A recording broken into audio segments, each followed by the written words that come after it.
Good morning students. आज का हमारा टॉपिक है बियर लैम्बर्ट लॉ, या हम बोलें कि आज का हमारा प्रश्न है लैम्बर्ट बियर नियम के व्यंजक को व्युत्पन्न करना तथा लैम्बर्ट बियर नियम की सीमाओं का उल्लेख करना। ठीक है, तो सबसे पहले हम देखते हैं लैम्बर्ट बियर लॉ। ठीक है, तो ये जो नियम है बियर व लैम्बर्ट के नियम का संयुक्त रूप है।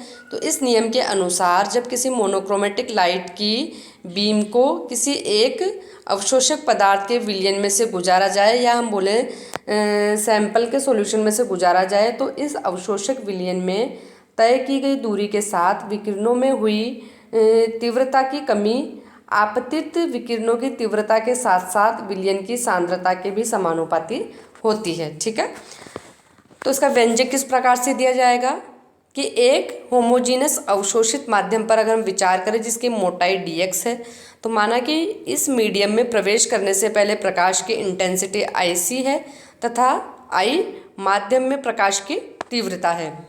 तो डेफिनेशन के अकॉर्डिंग DI माध्यम की मोटाई के समानुपाती होगा, यानी कि -DI/dx is directly proportional to L गुणा C, या हम बोले -DI/dx बराबर K'(IC), जहाँ C जो है वो विलयन की मोलर कंसंट्रेशन है और K' एक कांस्टेंट है जिसे हम मोलर एब्जॉर्प्शन कोफिशिएंट कहते हैं, और इसका मान जो है वो अवशोषक पदार्थ की नेचर पे डिपेंड करता है। समीकरण 1 से यदि x बराबर 0 से x बराबर x के मध्य अगर समाकलित करें तो इंटीग्रेशन I0 से I DI/I बराबर -x बराबर 0 से x बराबर x K'(C dx), या क्या आ जाएगा ln I/I0 बराबर -K'(CX), या जब हम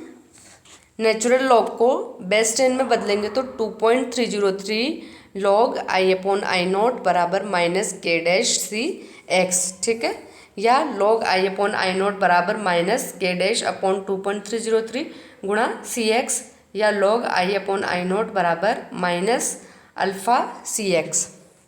ठीक है, या अल्फ़ा बराबर K'(2.303). ठीक है, अब समीकरण 3 से A बराबर क्या हो जाएगा log I0/I बराबर एप्सिलॉन गुणा C गुणा L। ठीक है, जहाँ पर A क्या है, एब्जॉर्बेंस है, एप्सिलॉन इसे हम बोलेंगे मोलर एब्जॉर्प्टिविटी या मोलर अवशोषकता, और L जो है वो विलयन में प्रकाश के द्वारा तय किए गए पथ की दूरी है। ठीक है, तो समीकरण 2 और 3 जो है वो बियर लैम्बर्ट नियम के गणितीय रूप है, जिसके अनुसार यदि अवशोषणांक यानी कि एब्जॉर्बेंस A को कंसंट्रेशन के विरुद्ध आलेखित किया जाए तो मूल बिंदु से निकली हुई एक स्ट्रेट लाइन हमें प्राप्त होती है, और इस प्रकार ग्राफ के आधार पर इस नियम का सत्यापन यानी कि वेरिफिकेशन किया जा सकता है। ठीक है, यानी कि प्रकाश का अवशोषण अणुओं की संख्या पर निर्भर करता है। फिर है अपने लैम्बर्ट बियर नियम की सीमाएं। ठीक है, तो बियर लैम्बर्ट नियम वैसे तो बहुत यूज़फुल है, किंतु भिन्न परिस्थितियों में इस नियम का पूर्ण रूप से पालन नहीं होता है, यानी कि इस नियम से कुछ डेविएशन होने लगता है। तो सबसे पहले है यदि प्रकाश एक तरंगदैर्ध्य का न होकर कई तरंगदैर्ध्य का हो, यानी कि अगर मोनोक्रोमेटिक लाइट नहीं हो पॉलीक्रोमेटिक लाइट हो, तो इस नियम का ठीक से पालन नहीं हो पाता है। इसलिए प्रकाश की एक वर्णीय विकिरण की समानांतर किरणपुंज का उपयोग करना चाहिए। नेक्स्ट है विलयन की तनुता के साथ अवशोषक अणुओं के प्रकृति में परिवर्तन नहीं होना चाहिए, यानी कि तनुता बढ़ाने पर अवशोषण करने वाली स्पीशीज की नेचर में परिवर्तन, जल अपघटन, आयनन संगुणन, हाइड्रोजन बॉन्डिंग, विलायक संगुणन, विलेय की प्रतिदीप्ति, विलायक की अल्प पारगम्यता आदि कारणों से होते हैं। फिर है आपके विलेय का स्कंदन नहीं होना चाहिए, यानी कि सोल्यूट का कोएगुलेशन भी तनुता बढ़ाने के साथ नहीं होना चाहिए। नेक्स्ट है एप्सिलॉन का जो मान है वो भी टेम्परेचर डिपेंड करता है, इसलिए जो है टेम्परेचर भी स्थिर होना चाहिए। ठीक है। फिर है इस नियम का पालन डाइल्यूट सॉल्यूशंस के लिए ही होता है। ठीक है, इसलिए विलयन की जो है कंसंट्रेशन ज़्यादा नहीं होनी चाहिए। फिर है यानी कि जो बियर लैम्बर्ट लॉ होता है, ये बहुत इम्पोर्टेंट बात है कि बियर लैम्बर्ट लॉ जो होता है वो डाइल्यूट सॉल्यूशंस के लिए एप्लीकेबल होता है, कंसंट्रेट सॉल्यूशन के लिए एप्लीकेबल नहीं होता है। इस प्रकार स्पेक्ट्रोफोटोमेट्रिक स्टडीज़ में विलय की संपूर्ण सांद्रता परास के लिए इन सीमाओं को ध्यान में रखते हुए ही बियर लैम्बर्ट नियम की पुष्टि कर लेने के बाद ही आगे बढ़ना चाहिए।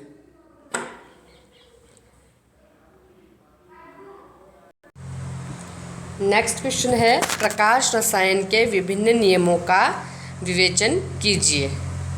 ठीक है, तो प्रकाश रसायन के विभिन्न नियम कौन कौन से हैं? पहला है ग्रोथस ड्रेपर का नियम।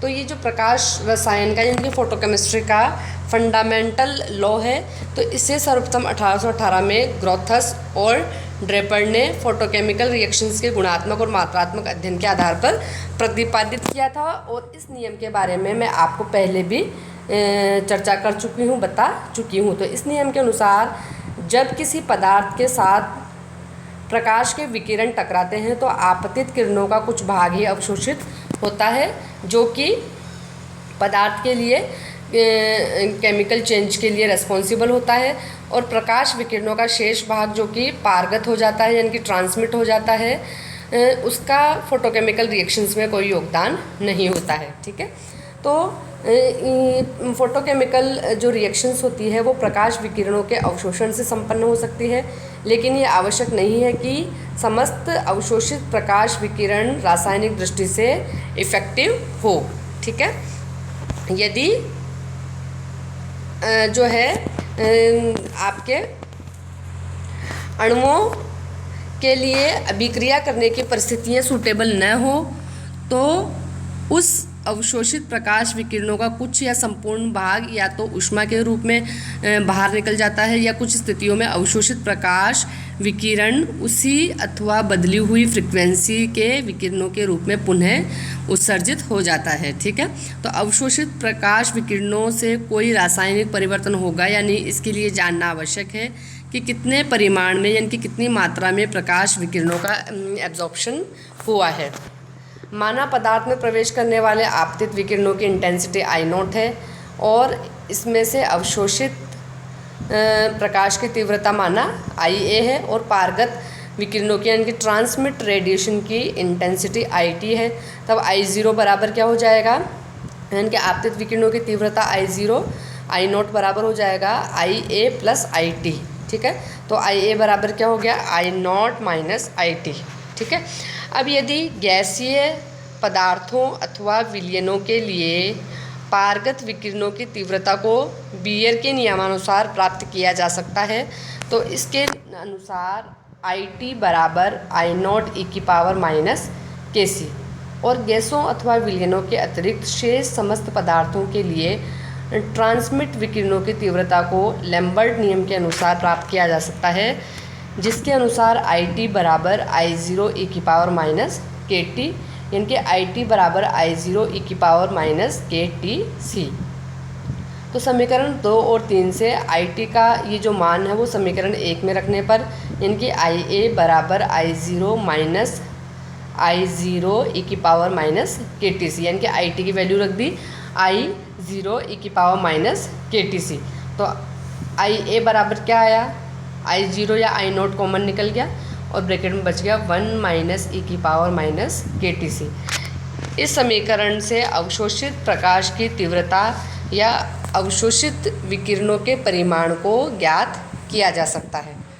ठीक है, लिमिटेशंस जो है वो निम्न प्रकार से है। ये नियम केवल गुणात्मक नियम है, यानी कि ये जो नियम है वो आपके क्वालिटेटिव लॉ है, न तो इससे इस बात की जानकारी मिल सकती है कि सिस्टम के द्वारा कितने रेडिएशंस का एब्जॉर्प्शन हुआ, यानी कि अमाउंट ऑफ रेडिएशंस जो कि मैटर के द्वारा एब्जॉर्ब की जाती है उसकी जानकारी नहीं मिलती है, और न ही ये जान सकते हैं कि अवशोषित विकिरणों से कितने अणुओं का एक्साइटेशन हुआ, यानी कि ये कम्प्लीटली एक क्वालिटेटिव लॉ है, क्वांटिटेटिव लॉ नहीं है। ठीक है, तो सामान्यतः ये मानते हैं कि ये नियम केवल प्राथमिक प्रकाश रासायनिक प्रक्रमों पर लागू होता है, यानी कि प्राइमरी फोटोकेमिकल रिएक्शंस पर जो है आपके ग्रोथस ड्रेपर का लॉ लागू होता है, लेकिन सेकेंडरी प्रोसेस पर यह आंशिक रूप से या हम बोले कम्प्लीटली असफल हो जाता है। और सेकंड लॉ जो है आपके वो है स्टार्क आइंस्टीन का फोटोकेमिकल इक्विवेलेंस का लॉ, जिसे भी हम पहले डिस्कस कर चुके हैं। और इस नियम को 1912 में स्टार्क और आइंस्टीन ने फोटोकेमिकल रिएक्शंस के लिए मात्रात्मक अध्ययन किया, यानी कि देखो ग्रोथस और ड्रेपर का जो नियम है वो गुणात्मक नियम है, यानी कि क्वालिटेटिव लॉ है, जबकि उसकी जो लिमिटेशंस थी उसको दूर करने के लिए स्टार्क और आइंस्टीन के द्वारा जो ये फोटोकेमिकल इक्विवेलेंस का लॉ दिया गया वो एक क्वांटिटेटिव लॉ है। ठीक है, और फोटोकेमिस्ट्री का दूसरा जो ये नियम है वो क्वांटम सिद्धांत के आधार पर दिया गया, तो इसे प्रकाश रासायनिक तुल्यता का नियम या स्टार्क आइंस्टीन का नियम कहते हैं। ठीक है, तो इसके अनुसार क्रियाकारी पदार्थ का प्रत्येक अणु जो प्रकाश रासायनिक क्रिया में भाग लेता है, एक फोटोन या प्रकाश का एक क्वांटम अवशोषित कर एक्साइटेड हो जाता है। अर्थात एक अणु एक फोटोन या एक क्वांटम अवशोषित कर एक्साइट होता है, अर्थात एक अणु एक क्वांटम। एक फोटोन का अर्थ है एच न्यू के बराबर ऊर्जा, जहाँ एच क्या है प्लांक स्थिरांक है और न्यू क्या है अवशोषित विकिरण की आवृत्ति। अतः पदार्थ के द्वारा प्रति मोल अवशोषित होने वाली ऊर्जा ई बराबर क्या हो गया एन एच न्यू। एन क्या है यहाँ पर एवोगैड्रो नंबर है। पदार्थ के प्रति मोल द्वारा अवशोषित ऊर्जा क्या कहलाती है आइंस्टीन कहलाती है। ठीक है, एच प्लांक कांस्टेंट हो गया और न्यू बराबर हो गया आपके सी अपॉन लैम्डा। ठीक है, तो ई बराबर क्या हो गया N H C upon lambda.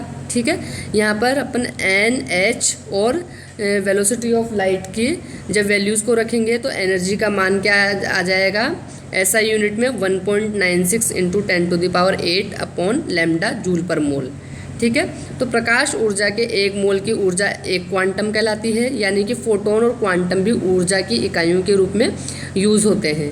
चूँकि एक अणु एक फोटोन या एक क्वांटम एब्जॉर्ब करता है, इसलिए पदार्थ के एक मोल द्वारा अवशोषित ऊर्जा भी एक आइंस्टीन कहलाएगी। ठीक है, अब व्यंजक 5 और 6 से स्पष्ट हुआ कि ऊर्जा जो है वो वेवलेंथ के रेसिप्रोकल है, यानी कि पदार्थ के प्रति मोल अवशोषित ऊर्जा का मान बढ़ती हुई तरंगदैर्ध्य के साथ घटता चला जाता है। यानी कि वेवलेंथ अगर आपके बढ़ेगी रेडिएशंस की तो अवशोषित ऊर्जा का मान घट जाएगा। ठीक है, यानी कि उच्च ऊर्जा वाले जो दृश्य और पराबैंगनी विकिरण जो होते हैं वो फोटोकेमिकल रिएक्शन के लिए इफेक्टिव होते हैं, जबकि जो हायर वेवलेंथ यानी कम ऊर्जा वाले अवरक्त लाल विकिरण रासायनिक दृष्टि से सक्रिय नहीं होते हैं, यानी कि ये फोटोकेमिकल रिएक्शन के लिए सूटेबल नहीं होते हैं। ठीक है, अब वैलिडिटी जो है इस फोटोकेमिकल इक्विवेलेंस लॉ की वो कैसे चेक की जाती है कि एक फोटोन से उत्तेजित हुए अणु की उत्तेजित अवस्था की जो आयु है वो इतनी कम होती है कि उसे दूसरा फोटोन एब्जॉर्ब करने का मौका नहीं मिलता है, इसलिए एक अणु केवल एक ही फोटोन का एब्जॉर्बेंस कर पाता है, एब्जॉर्ब कर पाता है। सेकंड है इन प्रोसेस में प्रयुक्त प्रकाश की इंटेंसिटी इतनी कम होती है कि दूसरे फोटोन को एब्जॉर्ब करने की संभावना ही नहीं रहती है। लेकिन यदि हम हायर एनर्जी वाले लेज़र किरणों का उपयोग करें तो मल्टी फोटोनिक प्रोसेस की पॉसिबिलिटी भी बन जाती है। ओके।